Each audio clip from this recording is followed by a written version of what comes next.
right, guys. Let's huddle up. Sam McKenna, thank you so much for joining us. We're so happy that you are here, the powerhouse that you are. Oh, ditto, you guys. Thanks for having me. I don't know about Powerhouse, but I will take it on this Monday morning. Thanks for the kind shout. We To love a be honest, humble I kind of queen. I kind of got that from ChatGPT because I was like, we are about to have a podcast with Sam Cells. And Victoria, it don't blow our literally, cover. I This know, is, right? so I'm going to start Chat to sing my own praises. Listen, I Googled myself. I chat GPT'd myself, and this is what it said. So it's their it, opinion, not mine.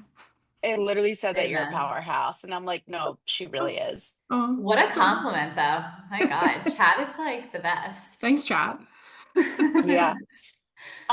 So Sam, like I mentioned, Delilah and I haven't filmed in a really long time, so we're really excited to have you be the jump start of our new season. Would love obviously to, get to know you and how you started, show me you know me, and for people listening, Yeah. show them how they can know you. How they I can know guess us. that's Without yeah. ChatGPT. Yeah, Yes. I got started in sales. 2008 was my first venture into sales, and I had just been laid off. My economic climate was really tough. Everybody was going through layoffs in 2008. Had just been laid off, and I got an offer to join a sales team. And I was like, thanks, but no thanks. And the person was like, why? And I was like, because you have to cold call, and that's gross, and there's not a shot in hell I ever want to do that. I'm originally from Switzerland, like manners are in my core, and I could not imagine calling somebody up in the middle of their day and being like, hello, I'm calling unprompted. You haven't given me permission. We've never met before. I'd like to sell you some of my stuff. Do you want to buy it? I like wanted to throw myself out the window. And so the boss that was trying to hire me was like, I promise you, you don't have to make a cold call. If you just come on board, we'll make it happen. And I also took it in my first stance to negotiate my salary. So I think at the time they had offered me 50,000 base salary, and I was like 55, and it's a done deal. And they're like, okay, you got it. And I was like, oh, okay. I was so proud of myself back in the day, but probably venture for a little bit more these days. But I started there, and then figured out just how to crush it without having to do any of the traditional sales stuff. In fact, I was so like afraid of the word sales that I changed my title to business development on LinkedIn so nobody would know I did that I that was in sales. Smart. God forbid. Yeah. But yeah, I developed all of these practices, like used my relationships, used referrals, cared about what challenges people were trying to solve, did all kinds of things, and really like took a chance to learn the sales game inside and out. So I was an account manager for 2 years, and I got promoted to enterprise net new business sales, which like just doesn't happen anymore. That kind of leap, terrifying by the way, because there's nowhere to hide. Like there's no accounts to land and expand. You have to go and generally ask people who've never Yeah. heard of you to spend money. Um, Kept breaking all sorts of records, got club rookie of the year, moved to another company, did the same thing over and over again, got promoted, player coach, rookie of the year, the first person on Wow. my team. Yeah. And then eventually leadership, executive leadership, and then went to LinkedIn before starting Sam Sales. And Sam Sales is an all women team, almost 20 gals on our team across half the globe. We do a ton of sales training, LinkedIn work, et cetera, and have been in business almost 6 years with almost 300 clients. So we're doing Whoa. okay. Yeah, we're doing all Wow. right. Content Square being one of them. Oh, yes, Ooh. exactly. Good thing I joined at the right time. Wait, that's crazy. Like what'd you study in college? Did you ever think that you were gonna do this? I both my parents were entrepreneurs, and I studied business. I changed majors 5 times. I thought I was going to be a child psychologist. I can't even remember all the things that I went Same. into. I know. Well, I got to be honest. Like a lot of my friends when I was growing up, like had like really like rough relationships with their parents and all sorts of stuff. And I was like, I will fix them before they get to adulthood. And I had a professor who was like, I hate my job every day, and I was like, maybe I'll do something different. Yeah. Maybe But a cold call. yeah, like a cold call instead. Yeah. Um, no, but the entrepreneurship, I think that bug was always in me, like from a very like early age. But I think it's a really scary thing to spin out on your own. You are, especially like leaving a company like LinkedIn, right? You make a wonderful base Yeah. salary, you hit your quota, you have insane benefits, you have all the free snacks you could ever want in your life, and that goes away. And then you have to really bet on yourself. But it's been an incredible incredible ride. Hardest I've What, ever worked in my life. Yeah. yeah, what made you take that leap? Like, do you remember what that moment was where you're like, Yeah. that's it, I'm leaving the snacks? Yeah, leaving the snacks. I think this is it. So like in my career, I had broken 13 different sales records and from, most net new logos, fastest to hit club or quota in like a 20-year history. First person to get promoted from IC to executive ranks in a 17-year history for my old company on 24. And I just Oh kept my God, doing that. sick. Yeah, it was a lot, but it's like basically every time I did something, I set the bar, well, my leaders set the bar higher. They like took half of my territory away and doubled my quota. And they're like, go do it again. And you're like, it's Mhm. great reward that we have in sales. But I will say, like, I finished first on my team of leaders at LinkedIn and by a margin of almost 25%. I didn't even hit quota. I was at 97.69% of quota. But having the same quota as them, as my peers who had been there for 5, 6, 7 years, and having to scale half of my team from scratch. And I thought, I think that there's just something I seem to do differently. And I'm on a plane every single week. I wonder if I spin out on my own, right? Make half the money I made in SaaS before and work part-time, right? I can probably be really happy. I can go to 10 a.m. Orange Theory classes. And Mhm. that went Hell out. yeah. Hell yeah. But it went out the window really quickly because I'm disciplined, type A, competitive, want to win. But that was basically it. Like, I wonder, instead of helping one company and one set of teams, like, can I help 4 or 5 different companies figure out sales? And I think the final thing to mention there is like, every time people would come to me for advice, counsel, how'd you do it? I would offer a suggestion that seemed impossibly basic to me for sales. And people would say, I never thought of that before. And I'm like, how is that possible? So I'm like, the things Right. that seem like breathing to me seem like cures to other people. So why not share it? Wow. No, I think it's a really, really great business. I hear from a lot of people who break away from working for corporate and do their own thing and consult, and people are really, really happy, and you make your own schedules and things like that. Yeah. Um, do you mind me asking, like, do you have kids? Like, do you feel like you're able to have a lot more free time with your family? I do have a kiddo. So I just turned 44 this month, and then I had my first and only kiddo at 42. So Happy last, birthday. When was your thanks, birthday? July 19th. I The thought you were gonna say the 22nd. 22nd. Yeah. Oh, happy birthday back. Thank you. But yeah, I think it's not, I think the free time is only different in the sense of travel. So, anybody that's listening that's a sales leader knows that your schedule's not your own, from Yeah. offsites to conferences to client meetings. Like, you're on the road a lot. And that's fine. And I loved it. But even 5, 6 years before I had a kiddo, I knew it was just too much. Like, I just didn't have a routine. I didn't get to see my friends. Like, I was never here. Like, scheduling a happy hour with girlfriends took like an act of, I don't know, God, like to basically find a time we were all free and I was even in town. But I think for me, it's having control, one, but making positive impact in a different way. So I think for me, I've never been a really good corporate fit. I'm not political. What you see is what you get. I am not good at playing the managing up games that you need to play. So I think I was always going to be stunted, quite frankly, at a particular place in my career because I'm not good at that. And I think the second thing is that I was always really vocal, right? So when we would make countless mistakes like many companies do in corporate, I would say, Mhm. have we thought to do this here? Can I give me 10 grand?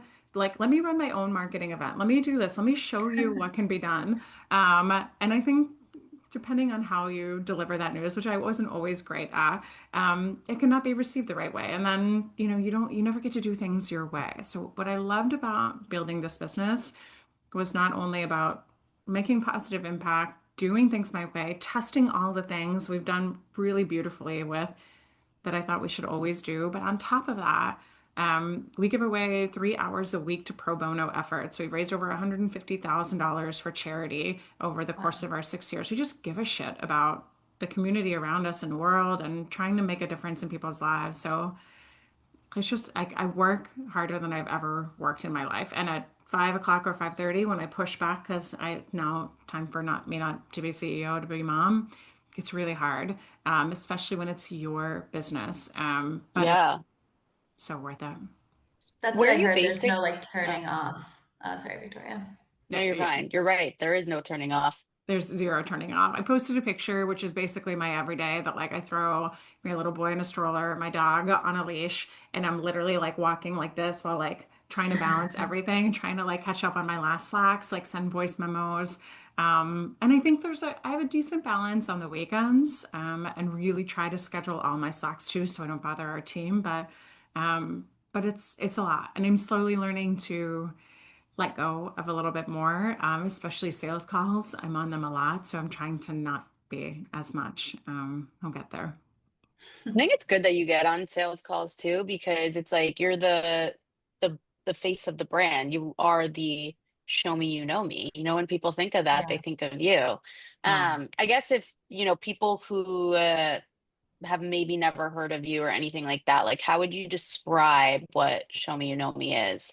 show me you know me is the art of giving a darn about your clients and doing research on them. So first, from the very first touch point and engagement you have, the very first email you send, right? Are you going to be generic and like every other rep and write some marketing lingo or some scaled and veiled brackets outreach? Or are you going to do some research on them, right? And when you do that research, your subject line is going to look completely different than anybody else's, right? And it's going to be made just for that person. So for me, you might write something like Nickelodeon game show plus Switzerland plus your company name. It just shows that you've done some research on my background and what I've done and piques my interest to at least open up the email, which is basically what every executive says. When they see a subject line that makes no sense except to the person reading it, they're like, what the hell is this? And we get past the toughest barrier at the start, which is just getting the email open.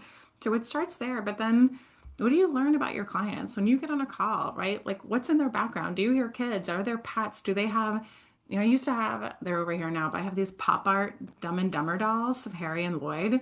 And like they were I love always that. here. Nobody ever talked about them. Or I have a little stuffed doll that my team made of me for me of corporate bro. If you don't follow him, please do because we're gonna Oh, get Oh my married God, nice. I'm one day. obsessed with him. We're Obsessed, I trying to Yeah. get know. him on the podcast if you're Yeah. listening to this, corporate Um, bro. we're very, very light pals. I can send him a note if you want and try to promote. Let's see if I can hook you up. He's a new We dad love. also. So Oh my God. If um I didn't know I that. know. But Delilah, imagine if we had corporate bro. I don't think we'd be able to get through anything. We would just be cracking up the whole No, time. yeah, it It's wouldn't be a so funny. traditional it'd be so good. podcast. It'd be But so good. It'd be your highest rated episode. I'll come in as a number two. Anytime. Just kidding, just kidding. But no, but it's that. It's really like what do you even pick up on that first call, right? Like do you even show enough curiosity to care Right. about their lives yeah, or what they're talking about? Or if they're like, hey, I'm going on PTO next week, but we can meet in 2 weeks about the proposal. I'll tell you, a lot of reps will just say, cool, instead of where are you going on vacation? Tell me about your life. Like, would love to show yeah, some interest in who you are. So it's really that. But outside of just the human, it's what are they tasked with? How are they measured? How are you going to help them succeed? What do they give a shit about? Right? It's like understanding your buyer, not only as the human being, right? And more than just a wallet share, what wallet share they yeah. have, but then also what they are motivated by at work and how you can help them get there. Well, speaking of the piquing curiosity, you Mm. mentioned the Nickelodeon game show. Yeah. My What was God. that about? If you look back a couple of weeks, so this we're recording in July 2025. If you look back a couple of weeks in my post, you'll see a super attractive picture of me as like a sixth grader, in really high waisted pleated shorts and a mouth guard. And I Love was that. on Legends of the Hidden Temple, which was like a cult classic 90s Nickelodeon show. But the only reason I was on that was because I tried out for Guts, and they were like, "You're not athletic enough," and I was like, "Okay." Fair. Um, That's why we're all in sales. I will take anything, but I got out in the first round. I had a terrible teammate, and we got a lifetime supply of Hershey's chocolate, Hershey's syrup, as our prize, which is really funny because my grandfather was chairman of the board of Nestle in South America, Oh in my the God. 40s, which is like a Hershey's and Nestle are prime Yeah. competitors. So my family was like, "Fuck is this?" And I was like, "Listen, I don't call the shots. Sorry, that's my one curse, my one curse." You No, can this have is the many curse-free curses. zone. Yeah. Exactly. Is Nestle like a Swiss brand? Because aren't you guys known for chocolate up there, or is it like Lindt? Oh yeah, no, no, no. Lindt is also a Swiss brand, but also a competitor of Nestle. Oh, But Nestle is headquartered in a town called love Lindt. Vevey, which is literally right outside of where I was born. Vevey is within Lausanne, which is just outside Geneva, and it's on the Wow. far western side. Yeah, we all speak French over there, but it is go immediately. It is beautiful. You can eat off the streets. Like it's just, I'm dying to go. Oh my it's God. perfect. I know. Just save Must like go. 50K for the trip because it is very expensive. Maybe I'll when I go start another my own time. Sam sales. Yeah. Yeah. When I liked that. Yeah. I heard that word. Okay. When? Yeah, God willing. Okay, wait. Just to get back to, I'm curious, like, because a lot of buzz is about what's the difference between personalization and relevance. Yeah. So, I could talk through it, right? Delilah could talk through it, but we have, as ChatGPT likes to call, the powerhouse of that. So maybe you can talk to us a little bit about the differentiation and how you differentiate and what are the skills that you can actually use to be able to differentiate. Yeah. Let's talk about this from like your very first touch point, like the outreach email that you do, because I think a lot of people say you have to be relevant. Personalization doesn't matter. You have to be relevant to solve their challenge. And that may be, but here's my question, right? If we're relevant to their challenge, and if we say, let's say we see that they just hired their next, or they just closed their next funding round, right? So Series B, Series C, whatever it is. And we go and we capitalize on that compelling event. We show relevance, right? And personalization, like, oh my God, congrats on that. And then what is it? What's in our inboxes? That executive then is filled with congrats, congrats, congrats, congrats, or just relevance about what they think that they can do in one particular thing. It doesn't stand out. And it says this is a sales email. So the first thing we have to do, right, is personalize in a way that just gets that email open. Nothing else matters if they never see that email. So, how do you write a great subject line and a first sentence that shows this might be something a little different? So, what we suggest, right, is number one, you've got that funky subject line we talked about. Number two, what does your first sentence look like? Back to Corporate Bro, the funniest video that I think he makes is the one around "Hope this finds you well." And Oh, oh my God, when the God. shirt comes off, I cry laughing. It's But so funny. imagine that, right? Like we just write the same generic shit every Yeah. time. So instead, write the funky subject line. And then what we say is like, hey, Delilah, we've yet to be properly introduced. I'm Sam McKenna and I'm XYZ. Now, everybody out there's like, don't waste time introducing your name and saying who you are. It's lame. Okay, well, I would say from a manners perspective, introduce yourself. Who are you? We've Mm. yet to be properly introduced, right? Is a great hook. And you take that from the funky subject line plus that, and you've got two things that make the person say, this person knows something about me and we haven't been properly introduced. Should we have? And opens the email. So you tie it together, you tie the personalization, but then the relevance has to be there. You can't just say, this is what we do. Do you want a meeting? Because the person's going to say, great effort on your personalization. We're all set. Thanks. Bye. Instead, you have to think about the challenge that you solve. So this is where the relevance comes in, right? And the example I always talk about is a product we all know and love, ish, LinkedIn Sales Navigator. So Victoria, like you just started a new role, right? And yours is one that we can impact. So if I send you an email and I say, hey, like we can train you on LinkedIn Sales Navigator. I used to be an exec there, can teach your teams all sorts of things. Want some time? You'd probably be like, well, let me look into this before I even respond. And then you go back and say, who trains us? And everybody says, our CSM trains us. And then you say, okay, great. And you just delete my email. You're not, or you might already know that. We have a CSM for that. Don't need you. We have a free CSM at LinkedIn. Don't need you. You're never going to take the time to argue with me or even respond, even if the email's good. I have to earn that response one way or the other. And so what we Mhm. say around that relevancy, right, is like you have to also get around what the most common objection is that you hear. So when you guys talk, any seller talks about their product or the challenges, what's the most common objection? Ours is, wouldn't we just use our CSM for that? So I'd write in the email, well, you might have a CSM. Here's how we're different. Here's how we make a specific impact. Here's why it matters to you succinctly. One more thing I'm going to say here. as you're listening to this, you might be like, this is the longest goddamn email I've ever heard of in my life, right? And everyone's like, short, short, short, less than 3 words in your subject line, less than 50 words in your email. It's to be written like enough. And it's, yes, I'm doing a bro voice because it's usually the bros that are saying it.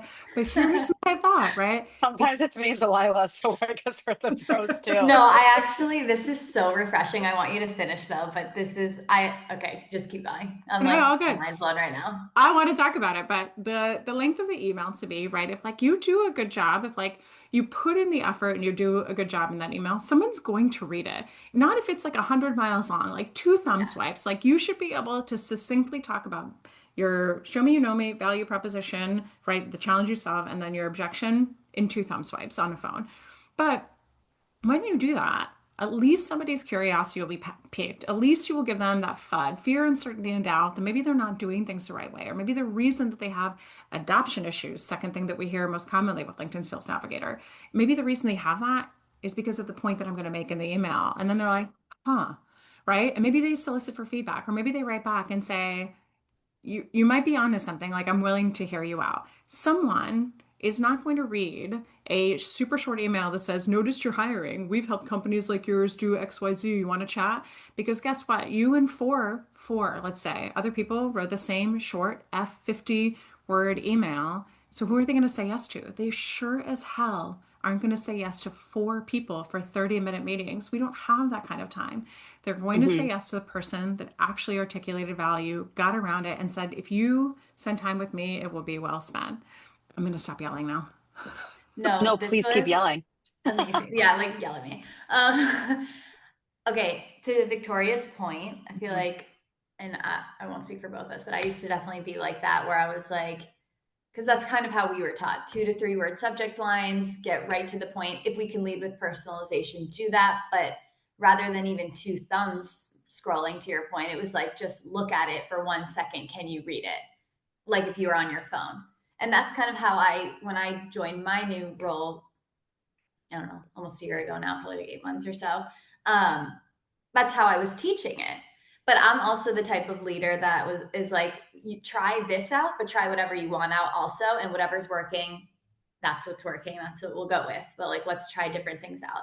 So my team kind of started doing what you were doing and introducing themselves. I mean, I still hate Hopeball as well. And I like make that known, hate, but they have been starting to like do a little bit of an intro and then get right into it, where it's kind of about us, but not in like a, let me tell you all about my company. It's like, let me tell you how we solve for your pain. Essentially, we just get right into it. And it's not, I mean, it's not super dragged on. I would say 2 thumbs and there's bullet points, but there's also pictures to kind of illustrate exactly what we were saying. And for some reason, although it's much longer than I had originally wanted, and it has a little bit of an intro, which I was originally against, it works so well. So then I feel like, oh my God, wait, do I need to like switch how we're doing things? Like maybe, I don't know. I also thought maybe it's our prospects that receive that a little bit better. You know, we're not in the customer service tech space like I used to be, and they are maybe a little bit more fast paced or used to these sales calls. So, but that's why it's really refreshing hearing that from you as well. I think nobody makes an effort, right? And I think that that's what stands out. And you like the great part about this, right, is like the data that we have behind this. One of our clients just came back to us and said that they have a 23% response rate from CXOs using this. It's because I know, or like one of our other clients, actually we just hired somebody who used to work on one of our clients a long time ago, but had the same response rate, 9%. So it didn't change when they used us, except the positivity of taking meetings went from 13 to 22. So like, just consider you're making the same amount of effort, right? And getting the same numbers, but they're increasing. And here's why though. 2 things I would say. Number 1, we've really lost the ability to just people.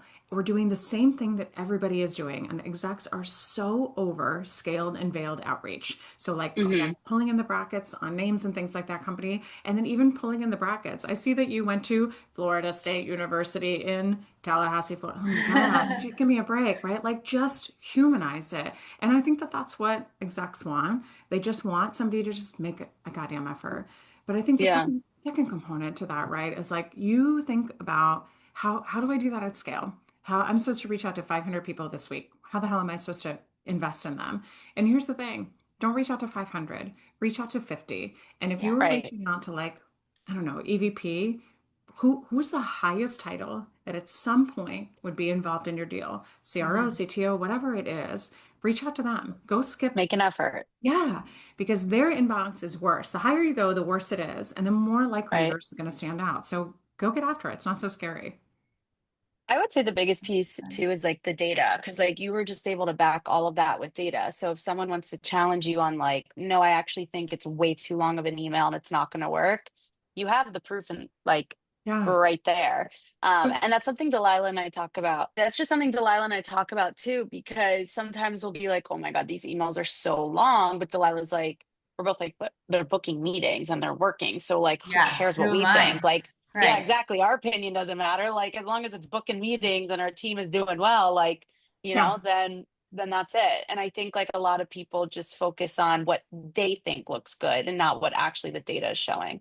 And I think too, like we don't even think about how this impacts enablement and actually training our sellers because we've been through all of I love Challenger. I think that's a separate kind of thing, but been through Spin and Medic and MedPick and all of Mm. the things. And it takes 48 weeks and 17 steps to actually see a result. What I love about Show Me You Know Me is I truly can't remember the last time we've had a client get started with us and not get some kind of win in the first week. And the win isn't a meeting. The win is sending one of these scary emails to someone scary and getting them to reply. And when you think about the reps, like the reps who've been through all of this BS training before and are like, Hmm. just another thing, they're like, oh shit, it worked. And we're like, we know.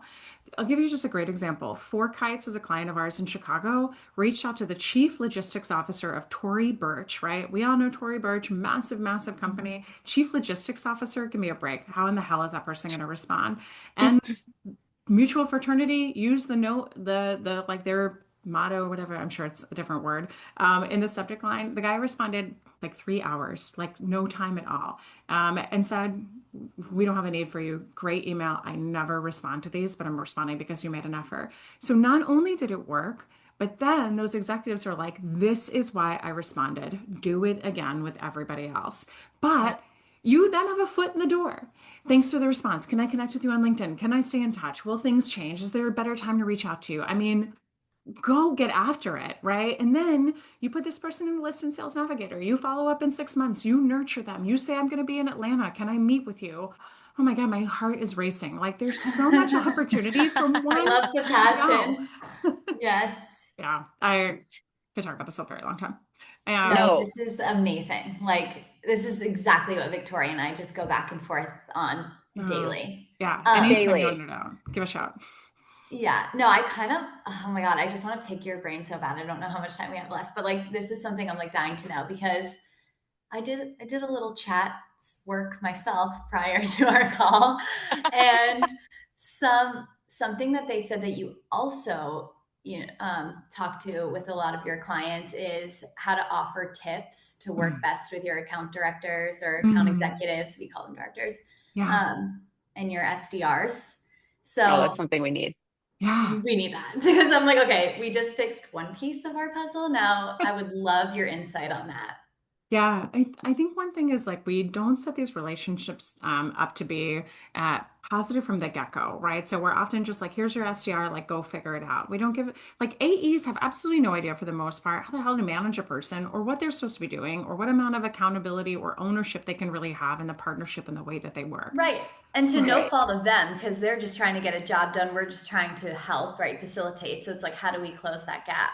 Right. Completely. Right. And so you think about that first is like, this is a part, like talking to your A's and say, this is a partnership. Like they're accountable, right? Back up to leadership for their KPIs, the volume they reach out, the meetings that they book and all that. And then the sales accepted opportunities that they create and meetings. But I think you think about like, how are you guys going to get there? And I think even SDR leader and AE leader coming together to say, AE is like present our plan. Like, how are you going to direct your SDR, right? You are sharing them, but like you, let's say you have a two to one ratio. So you get them, call it 50% of your time.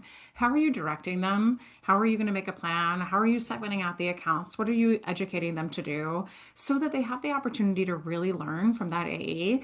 And quite frankly, the better an AE specifically works with that SDR, the more that SDR is going to want to give time to that AE because that's where Right. they're going to win, Right. right? They're learning.